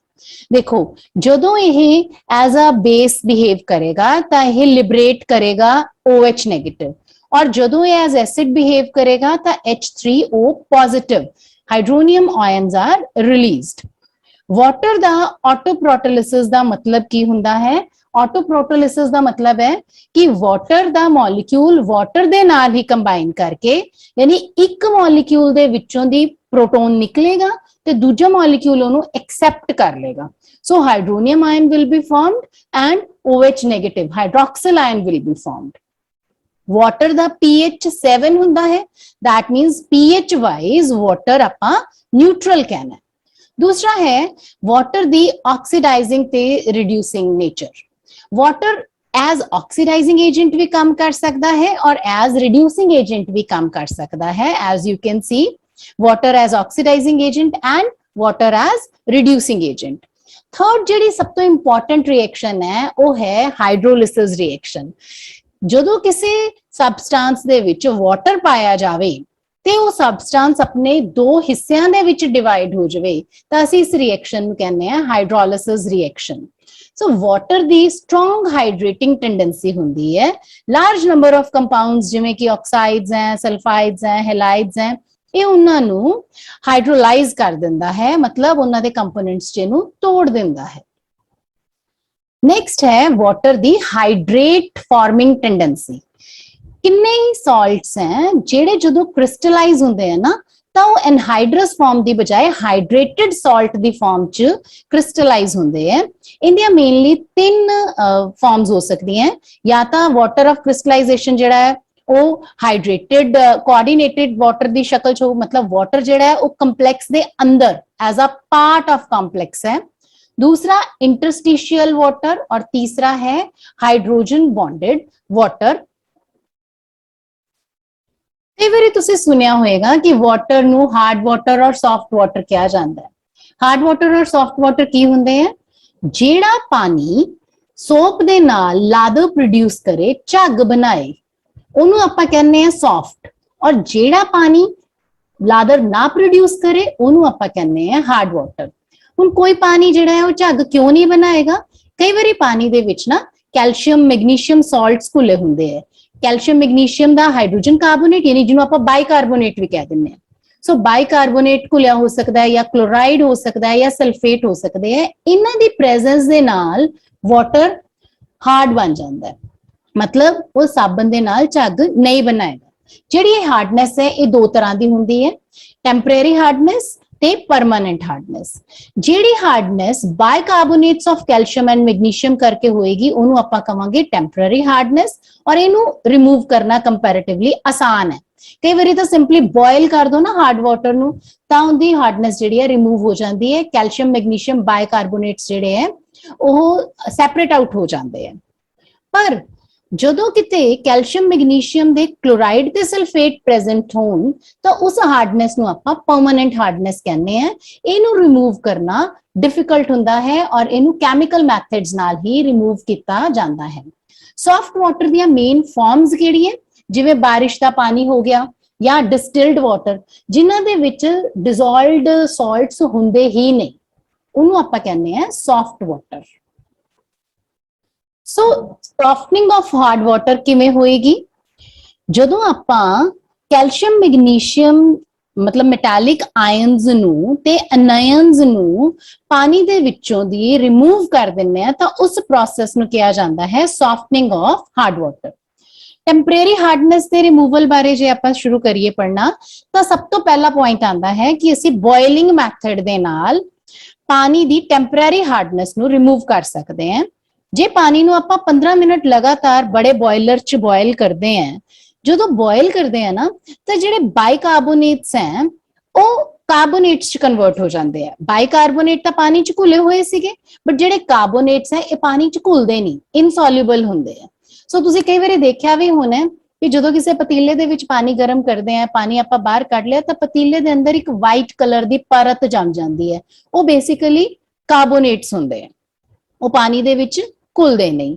ਔਰ ਇਹਨਾਂ ਨੂੰ ਆਪਾਂ ਫਿਲਟਰੇਸ਼ਨ ਜਾਂ ਡੀਕੈਂਟੇਸ਼ਨ ਮੈਥਡ ਦੇ ਨਾਲ ਵੀ ਰਿਮੂਵ ਕਰ ਸਕਦੇ ਹਾਂ, ਤੇ ਜਿਹੜਾ ਪਾਣੀ ਆਪਣੇ ਕੋਲੇ ਫ੍ਰੀ ਫਰੋਮ ਆਇਨਸ ਹੋਏਗਾ ਉਸ ਪਾਣੀ ਨੂੰ ਆਪਾਂ ਸੌਫਟ ਵਾਟਰ ਕਹਿ ਦਿੰਨੇ ਆ।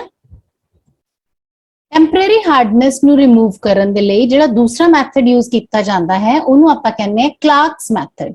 ਕਲਾਰਕਸ ਮੈਥਡ ਦੇ ਵਿੱਚ ਆਪਾਂ ਕੀ ਕਰਦੇ ਆ, ਲਾਈਮ ਦੀ ਕੁਝ ਅਮਾਉਂਟ ਜਿਹੜੀ ਹੈ ਨਾ ਉਹ ਟੈਂਪਰੇਰੀ ਹਾਰਡ ਵਾਟਰ ਦੇ ਵਿੱਚ ਪਾ ਦਿੰਦੇ ਆ। ਲਾਈਮ ਮਤਲਬ ਕੈਲਸ਼ੀਅਮ ਹਾਈਡਰੋਕਸਾਈਡ।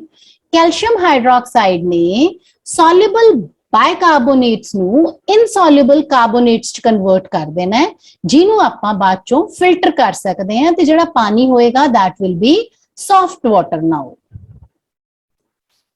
ਪਰਮਨੈਂਟ ਹਾਰਡਨੈਸ ਨੂੰ ਰਿਮੂਵ ਕਰਨ ਦੇ ਲਈ ਪਹਿਲਾ ਮੈਥਡ ਹੈ ਕੈਮੀਕਲ ਐਡਿਟਿਵਸ, ਜਿੰਦੇ ਵਿੱਚ ਆਪਾਂ ਵਾਸ਼ਿੰਗ ਸੋਡਾ ਜਾਂ ਕਾਸਟਿਕ ਸੋਡਾ ਦੀ ਹੈਲਪ ਲੈ ਲੈਂਦੇ ਆ।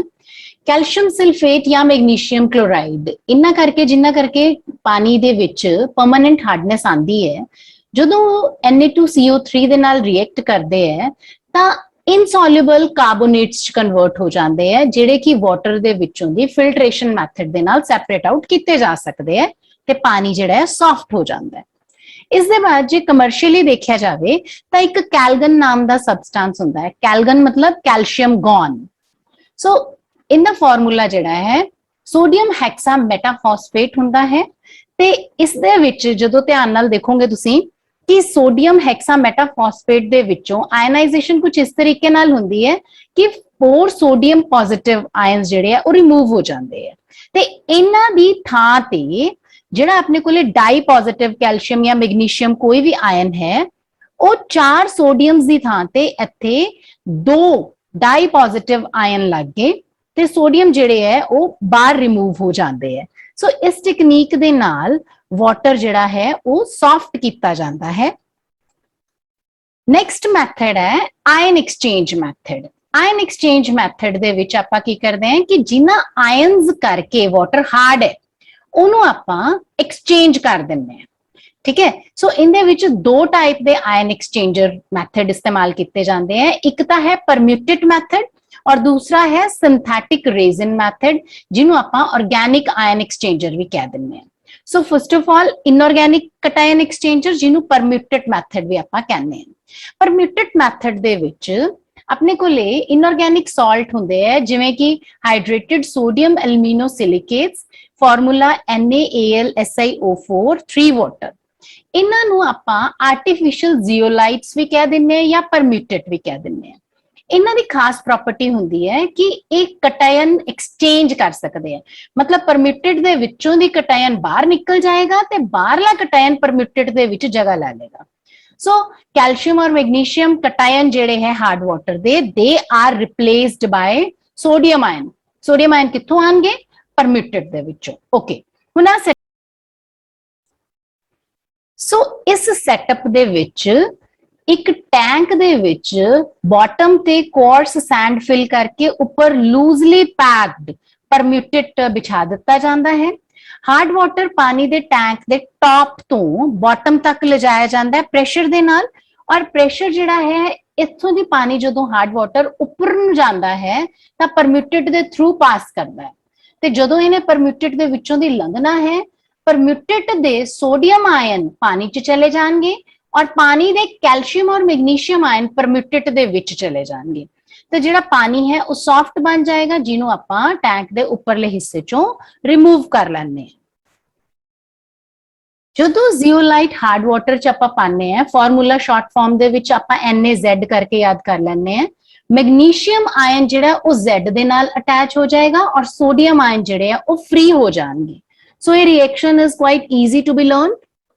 ਹੁਣ ਸਾਰੇ ਪਰਮਿਊਟੇਟ ਦੇ ਵਿੱਚ ਜਦੋਂ ਮੈਗਨੀਸ਼ੀਅਮ ਆਇਨ ਜਾਂ ਕੈਲਸ਼ੀਅਮ ਆਇਨ ਡਿਪੋਜ਼ਿਟ ਹੋ ਗਏ ਤਾਂ ਪਰਮਿਊਟੇਟ ਐਗਜ਼ੌਸਟ ਹੋ ਗਿਆ। ਹੁਣ ਇਹਦੇ ਵਿੱਚੋਂ ਦੀ ਆਪਾਂ ਪਰਮਿਊਟੇਟ ਦੁਬਾਰਾ ਰੀਜਨਰੇਟ ਕਰਨਾ ਹੈ ਤਾਂ ਆਪਾਂ 10% ਸੋਡੀਅਮ ਕਲੋਰਾਈਡ ਸੋਲੂਸ਼ਨ ਇਹਦੇ ਚੋਂ ਪਾਸ ਕਰ ਦਿੰਨੇ ਆ। ਐਜ਼ ਅ ਰਿਜ਼ਲਟ ਪਰਮਿਊਟੇਟ ਜਿਹੜਾ ਹੈ ਰੀਜਨਰੇਟ ਹੋ ਜਾਂਦਾ ਹੈ। ਸਾਰਾ ਜਿਹੜੀ ਡਾਈ ਪੋਜ਼ਿਟਿਵ ਆਇਨ ਹੈ ਕੈਲਸ਼ੀਅਮ ਆਇਨ ਜਾਂ ਮੈਗਨੀਸ਼ੀਅਮ ਆਇਨ ਉਹ MCl2 ਫਾਰਮ ਦੇ ਵਿੱਚ ਰਿਮੂਵ ਹੋ ਜਾਂਦੇ ਆ। ਸੋ ਇਸ ਤਰੀਕੇ ਦੇ ਨਾਲ ਪਰਮਿਊਟੇਟ ਜਿਹੜਾ ਹੈ ਉਹ ਬਾਰ-ਬਾਰ ਪਾਣੀ ਨੂੰ ਸੌਫਟ ਕਰਨ ਲਈ ਇਸਤੇਮਾਲ ਕੀਤਾ ਜਾ ਸਕਦਾ ਹੈ। ਨੈਕਸਟ ਮੈਥਡ ਹੈ ਆਰਗੈਨਿਕ ਆਇਨ ਐਕਸਚੇਂਜਰਸ ਜਾਂ ਇਹਨੂੰ ਆਪਾਂ ਸਿੰਥੈਟਿਕ ਰੇਜ਼ਿਨ ਮੈਥਡ ਵੀ ਕਹਿੰਦੇ ਆ। ਇਸ ਦੇ ਵਿੱਚ ਕੀ ਹੁੰਦਾ ਹੈ ਕਿ ਦੋ ਚੈਂਬਰਸ ਬਣੇ ਹੁੰਦੇ ਆ, ਇੱਕ ਦੇ ਵਿੱਚ ਕਟਾਇਨਸ ਵਿਲ ਬੀ ਐਕਸਚੇਂਜਡ ਔਰ ਦੂਸਰੇ ਦੇ ਵਿੱਚ ਐਨਾਇਨਸ ਵਿਲ ਬੀ ਐਕਸਚੇਂਜਡ। ਜਿਹੜੇ ਇਹ ਕੰਪਲੈਕਸ ਮੋਲੀਕਿਊਲਸ ਆਪਾਂ ਵਿੱਚ ਫਿਲ ਕਰਦੇ ਆ ਨਾ ਐਕਸਚੇਂਜ ਰੀਜ਼ਨਸ ਦੇ ਲਈ, ਇਹਨਾਂ ਨੂੰ ਆਪਾਂ ਰੇਜ਼ਨਸ ਕਹਿੰਦੇ ਆ। ਸੋ ਇੱਥੇ ਤੁਸੀਂ ਦੇਖ ਸਕਦੇ ਹੋ ਕਿ ਕਟਾਇਨ ਐਕਸਚੇਂਜ ਰੇਜ਼ਨ ਜਿਹੜਾ ਹੈ ਉਹ RCOO ਨੈਗੇਟਿਵ H ਪੋਜ਼ਿਟਿਵ ਦੇ ਨਾਲ ਰਿਪਰੈਜ਼ੈਂਟ ਕੀਤਾ ਗਿਆ ਹੈ ਔਰ anion exchange resin RNH3 positive OH negative ਦੀ ਫਾਰਮ ਦੇ ਵਿੱਚ ਇੱਥੇ ਸ਼ੋ ਕੀਤਾ ਗਿਆ ਹੈ। ਸੋ ਸੈਟਅਪ ਤੁਸੀਂ ਦੇਖ ਸਕਦੇ ਹੋ, ਹਾਰਡ ਵਾਟਰ ਇੱਕ ਕੰਪਾਰਟਮੈਂਟ ਦੇ ਵਿੱਚ ਦਾਖਲ ਕਰਵਾਇਆ ਜਾਂਦਾ ਹੈ ਜਿਸ ਦੇ ਵਿੱਚ ਕਟਾਇਨ ਐਕਸਚੇਂਜ ਰੇਜ਼ਨ ਪਿਆ ਹੋਇਆ ਹੈ। ਕਟਾਇਨ ਐਕਸਚੇਂਜ ਰੇਜ਼ਨ ਦੇ ਵਿੱਚ ਕੀ ਹੋਣਾ ਹੈ, ਹਾਰਡ ਵਾਟਰ ਦੇ ਕੈਲਸ਼ੀਅਮ ਔਰ ਮੈਗਨੀਸ਼ੀਅਮ ਜਿੰਨਾ ਕਰਕੇ ਵਾਟਰ ਹਾਰਡ ਹੈ ਉਹ ਇੱਥੇ ਐਕਸਚੇਂਜ ਹੋ ਜਾਣਗੇ। ਜਦੋਂ ਉਹਨਾਂ ਦੀ ਥਾਂ ਤੇ H ਪੋਜ਼ਿਟਿਵ ਪਾਣੀ 'ਚ ਚਲਾ ਜਾਏਗਾ ਤਾਂ ਇਸ H ਪੋਜ਼ਿਟਿਵ ਵਾਲੇ ਪਾਣੀ ਨੂੰ ਆਪਾਂ ਦੂਸਰੇ ਕੰਪਾਰਟਮੈਂਟ 'ਚ ਲੈ ਜਾਂਦੇ ਆ ਜਿੱਥੇ ਅਨਾਇਨ ਐਕਸਚੇਂਜ ਰੇਜ਼ਨ ਹੈ। ਹੁਣ ਵਾਟਰ ਦੇ ਵਿੱਚ ਜਿਹੜੇ ਅਨਾਇਨਸ ਪਰਮਨੈਂਟ ਹਾਰਡਨੈਸ ਕਾਜ਼ ਕਰਦੇ ਹੈ ਜਿਵੇਂ ਕਲੋਰਾਈਡਸ ਹੋ ਗਏ ਜਾਂ ਸਲਫੇਟਸ ਹੋ ਗਏ, ਉਹ ਇੱਥੇ ਇਸ ਰੇਜ਼ਨ ਦੇ ਵਿੱਚ ਅਨਾਇਨਸ ਦੇ ਨਾਲ ਐਕਸਚੇਂਜ ਹੋ ਜਾਣਗੇ, OH ਨੈਗੇਟਿਵ ਇਹਦੇ ਵਿੱਚ ਦਾਖਲ ਹੋ ਜਾਣਗੇ ਤੇ ਜਿਹੜੇ ਕਲੋਰਾਈਡਸ ਹੈ ਉਹ ਬਾਹਰ ਨਿਕਲ ਜਾਣਗੇ, ਰੇਜ਼ਨ 'ਚ ਚਲੇ ਜਾਣਗੇ। ਸੋ ਇੱਕ ਚੈਂਬਰ ਦੇ ਵਿੱਚੋਂ ਦੀ ਆਪਣੇ ਕੋਲੇ ਕਟਾਇਨ ਐਕਸਚੇਂਜ ਹੋ ਗਏ, ਦੂਸਰੇ ਚੈਂਬਰ ਦੇ ਵਿੱਚ ਅਨਾਇਨ ਐਕਸਚੇਂਜ ਹੋ ਗਏ। ਕਟਾਇਨ ਕਾਦੇ ਨਾਲ ਐਕਸਚੇਂਜ ਹੋਏ ਹੈ, H ਪੋਜ਼ਿਟਿਵ ਨਾਲ, ਔਰ ਅਨਾਇਨ ਕਾਦੇ ਨਾਲ ਐਕਸਚੇਂਜ ਹੋਏ ਹੈ, OH ਨੈਗੇਟਿਵ ਨਾਲ। ਸੋ ਜਦੋਂ ਕੰਬਾਈਨ ਕਰਨਗੇ H positive or OH negative, then water will be formed. Let us see ਇਹ ਮੈਕੈਨਿਜ਼ਮ ਕਿਵੇਂ ਹੁੰਦਾ ਹੈ। ਇਹਦੇ ਵਿੱਚ ਦੇਖੋ ਕਟਾਇਨ ਐਕਸਚੇਂਜ ਰੇਜ਼ਨ ਸ਼ੋ ਕੀਤਾ ਗਿਆ ਹੈ ਕਿ ਹਾਰਡ ਵਾਟਰ ਦੇ ਵਿੱਚੋਂ ਦੀ ਕੈਲਸ਼ੀਅਮ 2 ਪੋਜ਼ਿਟਿਵ ਔਰ ਕਲੋਰਾਈਡ ਦੋਨੋਂ ਹੈ, ਬਟ ਇੱਥੇ ਸਿਰਫ ਕੈਲਸ਼ੀਅਮ 2 ਪੋਜ਼ਿਟਿਵ ਹਿੱਸਾ ਜਿਹੜਾ ਹੈ ਉਹ ਰੇਜ਼ਨ ਦੇ H ਪੋਜ਼ਿਟਿਵ ਨਾਲ ਐਕਸਚੇਂਜ ਹੋ ਗਿਆ। ਸਿਮਿਲਰਲੀ Mg2 ਪੋਜ਼ਿਟਿਵ ਵੀ ਰੇਜ਼ਨ ਦੇ H ਪੋਜ਼ਿਟਿਵ ਨਾਲ ਐਕਸਚੇਂਜ ਹੋ ਗਿਆ। So only cation has been exchanged. Anion ਉਦਾਂ ਦਾ ਉਦਾਂ ਪਾਣੀ ਦੇ ਵਿੱਚ ਹਜੇ ਮੌਜੂਦ ਹੈ। anion exchange resin ਦੇ ਵਿੱਚ ਆਪਾਂ ਦੇਖ ਸਕਦੇ ਹਾਂ ਕਿ ਹਾਰਡ ਵਾਟਰ ਦਾ ਕਲੋਰਾਈਡ ਔਰ ਸਲਫੇਟ ਜਿਹੜੇ ਉਹ OH ਨੈਗੇਟਿਵ ਦੇ ਨਾਲ ਐਕਸਚੇਂਜ ਹੋ ਗਏ। ਸੋ OH ਨੈਗੇਟਿਵ ਫ੍ਰੀ ਹੋ ਗਿਆ ਔਰ ਕਲੋਰਾਈਡ ਔਰ ਸਲਫੇਟ ਜਿਹੜੇ ਹੈ ਉਹ ਰੇਜ਼ਨ ਦੇ ਵਿੱਚ ਦਾਖਲ ਹੋ ਗਏ। ਸੋ ਜਿਹੜੇ ਆਪਣੇ ਕੋਲੇ ਹੁਣ H positive और OH negative आए हैं, they will combine to form water। और ਜਿਹੜਾ ਇਹ ਸੈਕਿੰਡ ਟੈਂਕ ਚੋਂ ਵਾਟਰ ਬਾਹਰ ਨਿਕਲਦਾ ਹੈ ਨਾ, ਇਹਦੇ ਚ ਕਿਸੇ ਤਰ੍ਹਾਂ ਦੇ ਕੋਈ ਕਟਾਇਨ ਜਾਂ ਅਨਾਇਨ ਨਹੀਂ ਹੁੰਦੇ, ਇਸ ਕਰਕੇ ਇਹਨੂੰ ਆਪਾਂ ਡੀਮਿਨਰਲਾਈਜ਼ਡ ਜਾਂ ਡੀਆਇਓਨਾਈਜ਼ਡ ਵਾਟਰ ਵੀ ਕਹਿ ਦਿੰਦੇ ਹਾਂ। ਹੁਣ ਜਿਹੜੇ ਰੇਜ਼ਨ ਐਗਜ਼ੌਸਟ ਹੋ ਗਏ ਉਹਨਾਂ ਨੂੰ ਆਪਾਂ ਰੀਜਨਰੇਟ ਕਿਵੇਂ ਕਰਨਾ ਹੈ? ਉਹਨਾਂ ਨੂੰ ਰੀਜਨਰੇਟ ਕਰਨ ਦੇ ਲਈ ਫਸਟ ਟੈਂਕ ਦੇ ਵਿੱਚ ਤਾਂ ਐਸਿਡ ਦਾ ਸਪਰੇ ਹੁੰਦਾ ਹੈ, moderately concentrated HCl ਜਾਂ ਸਲਫਿਊਰਿਕ ਐਸਿਡ। ਇਹਦੇ ਨਾਲ ਕੀ ਹੋਏਗਾ ਕਿ ਰੇਜ਼ਨ ਦੇ ਵਿੱਚ ਜਿਹੜੇ ਕੈਲਸ਼ੀਅਮ ਮੈਗਨੀਸ਼ੀਅਮ ਦਾਖਲ ਹੁੰਦੇ ਹੈ, again they are replaced by H positive ਔਰ ਕੈਲਸ਼ੀਅਮ ਔਰ ਮੈਗਨੀਸ਼ੀਅਮ ਜਿਹੜੇ ਹੈ ਕਲੋਰਾਈਡਸ ਦੀ ਫਾਰਮ ਦੇ ਵਿੱਚ ਬਾਹਰ ਨਿਕਲ ਜਾਂਦੇ ਹੈ। ਔਰ ਦੂਸਰੇ ਟੈਂਕ ਦਾ ਜਿਹੜਾ ਐਗਜ਼ੌਸਟਡ ਰੇਜ਼ਨ ਹੈ ਉੱਥੇ ਕਾਹਦਾ ਸਪਰੇ ਕੀਤਾ ਜਾਂਦਾ ਹੈ? ਯੈਸ, ਉੱਥੇ ਕਿਸੇ ਵੀ ਅਲਕਲੀ ਦਾ ਸਪਰੇ ਕੀਤਾ ਜਾਂਦਾ ਹੈ ਜਿਹਦੇ ਨਾਲ ਰੇਜ਼ਨ ਦੇ ਵਿੱਚ ਦਾਖਲ Cl ਨੈਗੇਟਿਵ ਬਾਹਰ ਨਿਕਲ ਜਾਂਦੇ ਹੈ ਤੇ OH ਨੈਗੇਟਿਵ ਦੁਬਾਰਾ ਫੇਰ ਰੇਜ਼ਨ ਚ ਆ ਜਾਂਦੇ ਹੈ। ਤਾਂ ਹੀ ਇਹ ਰੇਜ਼ਨ ਦੁਬਾਰਾ ਬਾਰ-ਬਾਰ ਇਸਤੇਮਾਲ ਕੀਤਾ ਜਾ ਸਕਦਾ ਹੈ। ਵਾਟਰ ਦੇ ਬਾਅਦ ਅਗਲਾ ਕੰਪਾਊਂਡ ਹੈ hydrogen peroxide. Formula is H2O2। ਇਹਦੀ ਪ੍ਰੈਪਰੇਸ਼ਨ ਕਿਵੇਂ ਹੁੰਦੀ ਹੈ? ਬੇਰੀਅਮ ਪੈਰੋਕਸਾਈਡ BaO2 8 ਵਾਟਰ ਦਾ ਜਦੋਂ ਸਲਫਿਊਰਿਕ ਐਸਿਡ ਦੇ ਨਾਲ ਰਿਐਕਸ਼ਨ ਕਰਵਾਇਆ ਜਾਂਦਾ ਹੈ ਤਾਂ ਹਾਈਡਰੋਜਨ ਪੈਰੋਕਸਾਈਡ ਬਣਦਾ ਹੈ। दूसरा मैथड है कि जो 50% H2SO4 ਦਾ ਇਲੈਕਟ੍ਰੋਲਿਸਿਸ ਕੀਤਾ ਜਾਂਦਾ ਹੈ ਤਾਂ ਉਸ ਇਲੈਕਟ੍ਰੋਲਿਟਿਕ ਸੈੱਲ ਦੇ ਵਿੱਚ ਆਪਣੇ ਕੋਲੇ ਕੈਥੋਡ ਔਰ ਐਨੋਡ ਦੇ ਉੱਤੇ ਹਾਈਡਰੋਜਨ ਔਰ ਪਰਆਕਸੋ ਡਾਈਸਲਫਿਊਰਿਕ ਐਸਿਡ ਮਿਲਦੇ ਹਨ।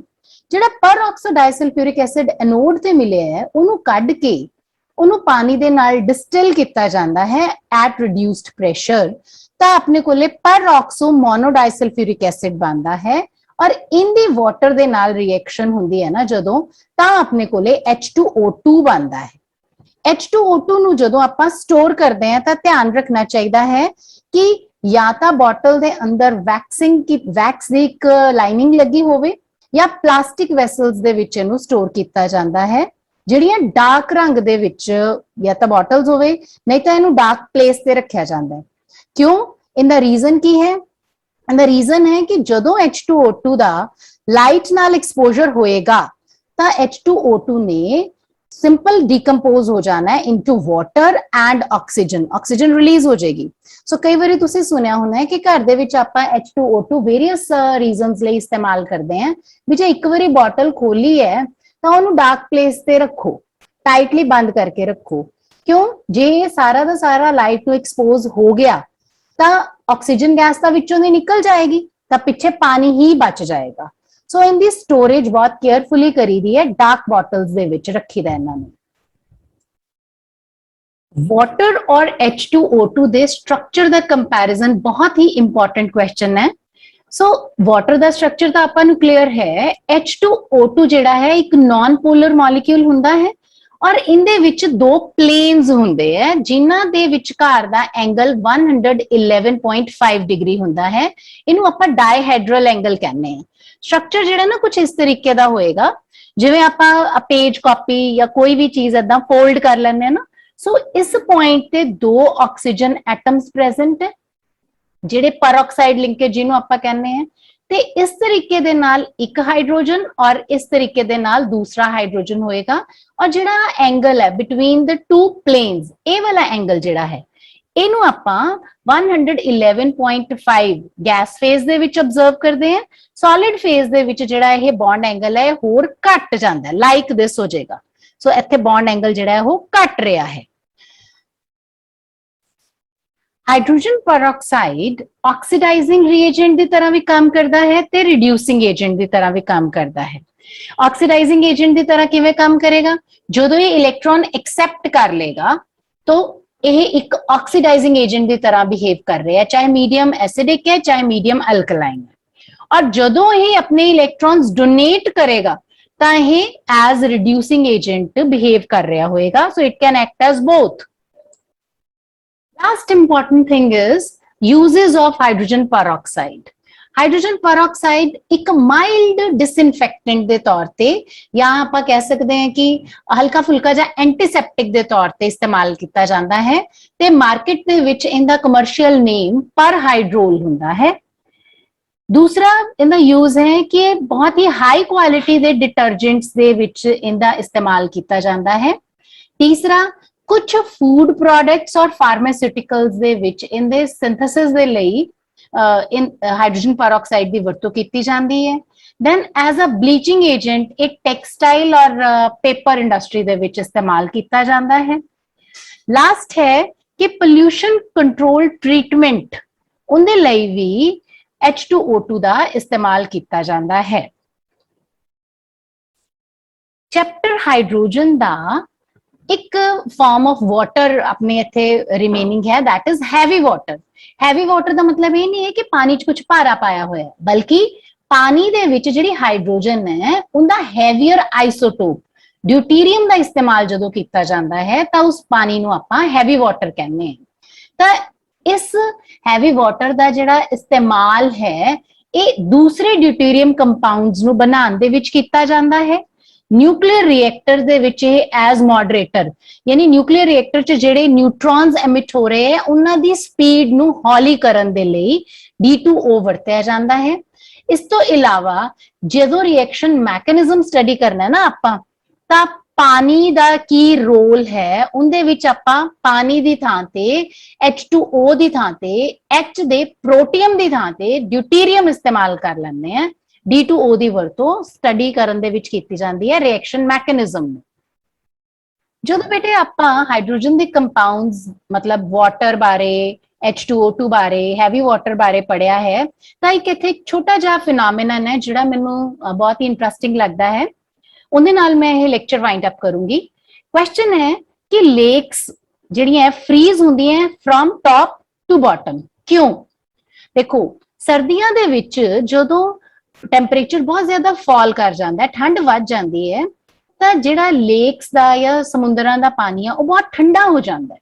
ਜਿਹੜਾ ਠੰਡਾ ਪਾਣੀ ਹੈ ਡੈਂਸਿਟੀ ਜ਼ਿਆਦਾ ਹੋਣ ਕਰਕੇ ਉਹ ਬਾਟਮ ਵੱਲ ਨੂੰ ਸਿੰਕ ਕਰ ਜਾਏਗਾ, ਤੇ ਜਿਹੜਾ ਹੇਠਲਾ ਪਾਣੀ ਹੈ ਜਿੰਦੀ ਕੰਪੈਰੀਟਿਵਲੀ ਟੈਂਪਰੇਚਰ ਹਾਇਰ ਹੈ ਉਹ ਉੱਪਰ ਆ ਜਾਏਗਾ। ਸੋ ਜਿਹੜਾ ਉੱਪਰਲਾ ਠੰਡਾ ਪਾਣੀ ਨੀਚੇ ਜਾਣਾ ਔਰ ਨੀਚੋਂ ਦੀ ਥੋੜਾ ਜਿਹਾ ਗਰਮ ਪਾਣੀ ਉੱਪਰ ਆਣਾ, ਇਹ ਸਰਕਲ ਚੱਲਦਾ ਰਹਿੰਦਾ ਹੈ। ਕਦ ਤੱਕ ਚੱਲਦਾ ਰਹਿੰਦਾ ਹੈ? ਜਦ ਤੱਕ ਪੂਰੇ ਦੇ ਪੂਰੇ ਲੇਕ ਦਾ ਪਾਣੀ ਦਾ ਟੈਂਪਰੇਚਰ ਜਿਹੜਾ ਹੈ ਉਹ 4 ਡਿਗਰੀ ਯਾਨੀ ਕਿ 277 ਕੈਲਵਿਨ ਤੇ ਨਹੀਂ ਆ ਜਾਂਦਾ। 4 ਡਿਗਰੀ ਤੇ ਜਾ ਕੇ ਆਪਾਂ ਨੂੰ ਪਤਾ ਹੈ ਕਿ ਪੂਰੇ ਪਾਣੀ ਦਾ ਟੈਂਪਰੇਚਰ ਇੰਨਾ ਹੋ ਗਿਆ, that means ਹੁਣ ਵਾਟਰ ਦੀ ਮੈਕਸਿਮਮ ਡੈਂਸਿਟੀ ਰੀਚ ਹੋ ਚੁੱਕੀ ਹੈ। ਸੋ ਇਸ ਟੈਂਪਰੇਚਰ ਤੋਂ ਬਾਅਦ ਜਦੋਂ ਟੈਂਪਰੇਚਰ ਗਿਰਦਾ ਹੈ, ਸੋ ਉਸ ਟੈਂਪਰੇਚਰ ਫਾਲ ਦੇ ਨਾਲ ਵਾਟਰ ਦੀ ਜਿਹੜੀ ਹੈ ਨਾ ਇੱਕ ਚੇਂਜ ਆ ਜਾਏਗੀ ਕਿ ਹੁਣ cold water will not be able to sink, ਕਿਉਂ? ਡੈਂਸਿਟੀ ਦੇ ਵਿੱਚ ਚੇਂਜਸ ਆ ਜਾਣਗੀਆਂ। ਸੋ ਸਰਫੇਸ ਦੇ ਉੱਤੇ ਪਾਣੀ ਫਰੀਜ਼ ਹੋਣਾ ਸ਼ੁਰੂ ਹੋ ਜਾਂਦਾ ਹੈ, ਆਈਸ ਫਲੋਟ ਕਰਦੀ ਹੈ ਸਰਫੇਸ ਆਫ ਲੇਕ ਤੇ ਨੀਚੇ ਜਿਹੜਾ ਪਾਣੀ ਹੁੰਦਾ ਹੈ ਹੱਲੇ ਵੀ, so lake freezes from top towards bottom। So ਬੇਟਾ ਆਈ ਹੋਪ ਕਿ ਤੁਹਾਨੂੰ ਹਾਈਡਰੋਜਨ ਚੈਪਟਰ ਕੁਝ ਸ਼ਾਰਟ ਦੇ ਵਿੱਚ ਸਮਝ ਆ ਗਿਆ ਹੋਵੇਗਾ। ਨੋਟਸ ਤੁਸੀਂ ਡਿਸਕ੍ਰਿਪਸ਼ਨ ਬਾਕਸ ਚੋਂ ਲੈ ਸਕਦੇ ਹੋ। Thanks for watching.